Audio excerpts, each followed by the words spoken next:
you think of Manny blaming Blake James on recruiting? Nah. I mean, Blake James is an idiot, but no. Like our recruiting class sucked way before Blake James put Manny on blast. So that's just Manny deflecting, Maybe Manny knew that Blake James was a stinking ship and is trying to distance himself from it. Because, if you think about it, if we're having this conversation last week, who is more likely to keep their job? I bet all of us would say Manny. Yeah. Right? Yeah. And now I think the odds are both less than 1%. I agree. But Manny had a chance to save his job. I'm not sure Blake did. So writing on the wall for Blake. I think that was just deflection. I want to address this topic here, though. He said we were talking about the fundraiser stuff with the AD. So it can't be broke and have a fundraiser as an AD at the same time. We're not broke. Yeah, we're not broke. We are in the green financially. We were in the green by about $5 million some dollars just off of our football team alone. Yeah, that gave us money to spread around to our non-revenue sports. Of course, we should be getting more funds than that. We shouldn't settle on just that. But at the end of the day, he is in the green, and that's what's kept me a little bit worried about this, Jordan. That he could still sink his teeth into this somehow in some way and stay involved. And I want it clear cut. I want him gone. I want him off the university, and he can pack Manny Diaz bags. They can walk hand in hand down the road together, skipping, singing lullabies, and they can go knock on Temple's door and say, "Hey, will you guys take me back?" Yeah, Manny's going to be coaching at FIU next year, man. Oh God, I'd love to see that. That is such a natural fit. Can you imagine him and Willie Taggart duking it out in the Boca Raton Bowl? The two guys that were supposed to come in and change Florida, FSU, and Miami football. I would love to see those two failed guys having to go head to head in a pointless ass league, and basically in a pointless ass conference. Out in a showdown of Florida football, right? FIU versus FAU. Yeah, where schools where you can go undefeated and you still won't be a top 15 school. Yeah. Says $4.99 donation. Thank you, Eric T. Smith Sr. Says 3-3-5 is a horrible defense. Why did Manny not call timeout on that 4th and 14? This is all on him now, and he blames the players being too hyped up. Dude, nailed it. Absolutely nailed it. The 3-3-5 defense is washed. It's out of date. It's old, and we're not even doing anything to try to update it. That's the problem I have. We're not even attempting to make these changes. Why the hell are we toting out slow linebackers? Chase Smith, get him involved in the freaking game. What is it going to take? Is it going to take an injury to have to get him involved like it has for other young guys? Can these coaches not do what's right? Like an actual call on their own, or do they have to be forced into it? Yeah, you've made that point, in weeks past, is that Manny doesn't do the right thing on his own. He is a stubborn, prideful person. He does not want to change his ways to prove that we're right, I agree. Everyone needs to go. I agree, Ghost 44. Everyone needs to go. There's a comment here from Adam the Sports Guy, says Manny makes a bowl, he keeps his job. Okay. I can see the argument for it still, especially with the 5-year contract. I can see there being an argument, but I don't think it's the strongest argument right now. Honestly. Here's the thing: is there is a huge disparity between what should happen and what probably will happen, and that's a problem with the university right now. So has been for a while. If that's what you mean, Adam, that's a plausible outcome. Yeah, it's a very plausible outcome, but that's unfortunate because it's a really dumb decision. Bosworth, bye Bosworth. You made a fantastic comment here. It's something I've spoken on in the past. I don't know if the BOT, if they'll fire Blake, James, and Manny, but I do know that T-Rob isn't staying around for this show, basically shit show. Exactly. The rumors that I have heard are that T-Rob will even take a lateral job to get out of Miami. The relationship's sour. It's over, and it's not just Manny Diaz. It's the University of Miami. It just seems like there seems to be a disconnect there for him, and I hate it, dude, because that was the guy for me, man. T-Rob was the guy for me. I thought we were finally learning a little bit.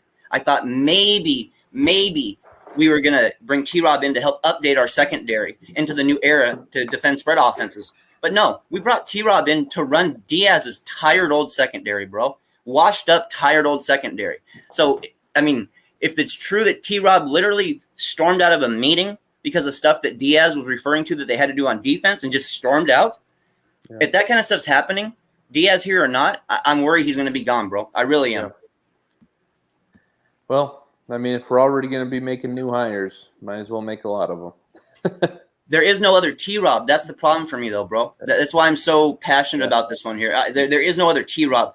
Yeah. I don't know how to make him happy, though, with what's going on. I don't know if there's a hire out there that would be perfect for him where he could go, hey, well, you know what?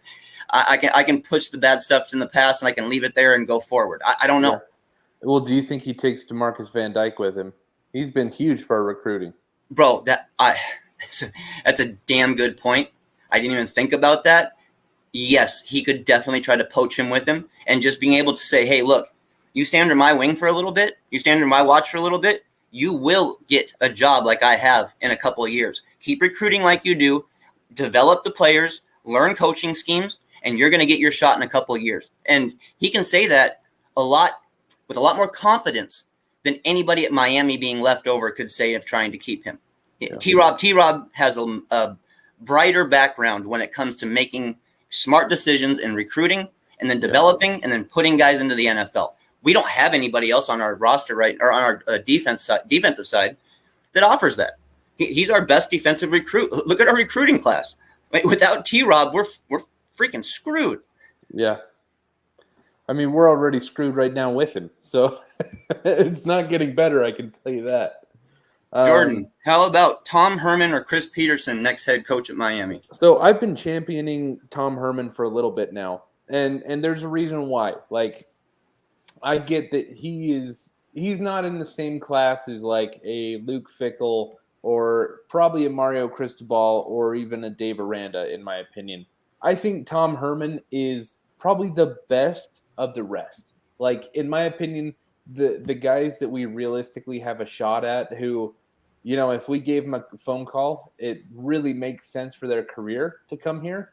Tom Herman is probably my favorite candidate in that group, right?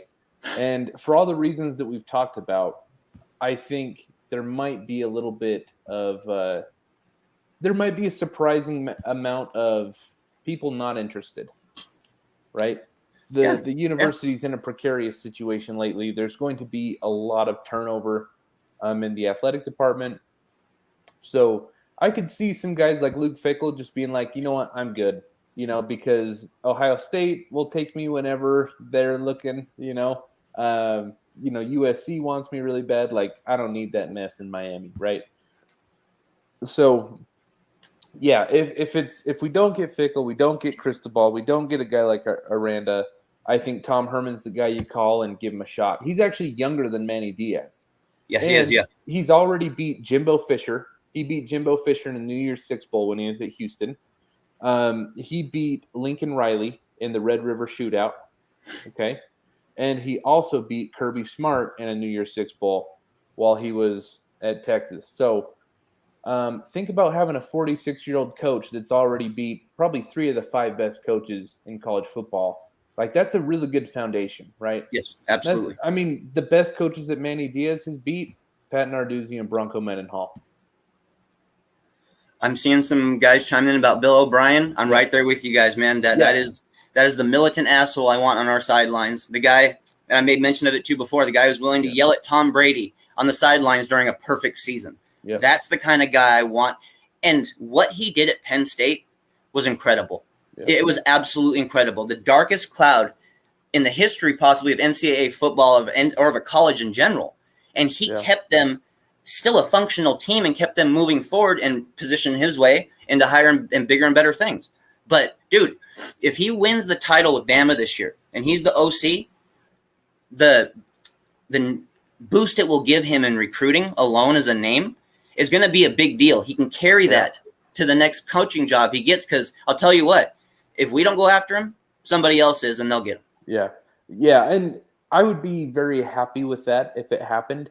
My suspicion, to me, I think if Bill O'Brien wants an NFL job, I think it'll be there. You know, which, I mean, in my opinion, if you look at his track record, you know, he took a 3-year cup of coffee in college football, and he's been an NFL guy every other year. So I suspect that he'll look for NFL jobs, but you know what? If he's the hire, awesome. I'm down with it. So do you think that now this is going to be based off of the fact that we maybe don't bring in the right guy at AD? You know, we don't make the proper move on that. Do we just basically end up keep doing the same stuff over and over again, or is it a coach that we can bring in that is good enough that kind of forces us to be good? You know what I'm saying? Like, I don't know how to word exactly, but a coach that's so good that even the guys at the top can't screw it up for us. You know what I'm saying? As I was talking about this a few weeks ago, and I said that the only way that we're good again is on accident. And I think that's exactly what you're saying. Yeah. Is it, it'll take us hiring, one of the Al Goldens of the world, or a guy from Temple, or, say we hire the guy like Jamie Chadwell from Coastal Carolina, right? And he just ends up being like, the next incarnation of Lincoln Riley. It's going to take something like that if we don't have a massive overhaul. Yeah. Will we resort to then an inexperienced coach for cheaper? If that's the way we're going to continue to go, we're not going to make that smart move at AD. That would be horrible. And that's kind of why I bring up Tom Herman, is I think he's kind of that guy where it's like, he needs to rehab his image a little bit. If you look at his track record at Texas, it's actually way better than you'd think for getting fired. I mean, he went 7-3 and got fired after. Yeah. Like that's the season that Manny Diaz is hanging his hat on, right? And yet Tom Herman got fired after, and he's 5-0 in bowl games. Like, so standards, bro. Standards are so wild, aren't they? Yep. And I mean, he had won I think it was like the Peach Bowl like 2 years before he had beat Georgia. So I'm thinking that like he might be the guy that, if we strike out on the big dogs and then we're just like, oh, well, it's kind of a retread time. That's kind of why I keep pushing Herman. I feel like he's a perfect guy for that spot. We got a donation here from that's the homie, actually. I know Chonley Terry. He's up in the Northwest. Thank you. He's in Bremerton out there. He said, I tried to like Manny. I really did. But my God, this is just terrible. His mom should have gulped and saved the whole world. This tragedy of a coach. Oh, man. I should have read that one before I posted a little more. That's still good, though, man. That's funny as hell. Yeah.